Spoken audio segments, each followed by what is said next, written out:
Hello, কেমন আছো সবাই? আজকে তোমাদের সাথে একটি Korean skin care remedy share করব। আর এটির জন্য আমাদের মেইন উপাদান হলো রাইস। তো দেখো, রাইসটিকে আমি একটু ভালো মতন ফুটিয়ে নিলাম। এবার এটিকে হাতের সাহায্যে অল্প ম্যাশড করে নিচ্ছি। তোমরা চাইলে মিক্সার গ্রাইন্ডারও করতে পারো। এবার এটার মধ্যে আমি টক দই ভালো মতন মিশিয়ে নিচ্ছি, যতটা পরিমাণ প্রয়োজন ততটা মিশিয়ে নিলাম। এবার আমি এটার মধ্যে হানি ইউজ করব। আমি এখানে 1.5 চা চামচের মতন হানি ইউজ করছি। এই তিনটি উপাদান একসাথে মিলে কিন্তু আমাদের স্কিনে একটা ম্যাজিকের মতন কাজ করবে, বলতে গেলে আমাদের স্কিনটাকে গ্লাস স্কিনে পরিণত করবে।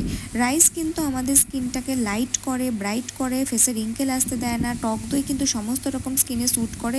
যারা সেন্সিটিভ স্কিনের জন্য ন্যাচারাল ইনগ্রিডিয়েন্ট ইউজ করতে ভয় পাও, তারা কিন্তু টক দই অনায়াসে ইউজ করতে পারবে। আর হানি আমাদের স্কিনটিকে ব্রাইট করবে এবং চকচকে করবে। তো দেখো, 20 মিনিটস রাখার পরে আমি এটিকে জল দিয়ে ধুয়ে নিলাম। আর আমার স্কিনের গ্লোটা তোমরা নিজেরাই ভালো মতন দেখতে পাচ্ছ।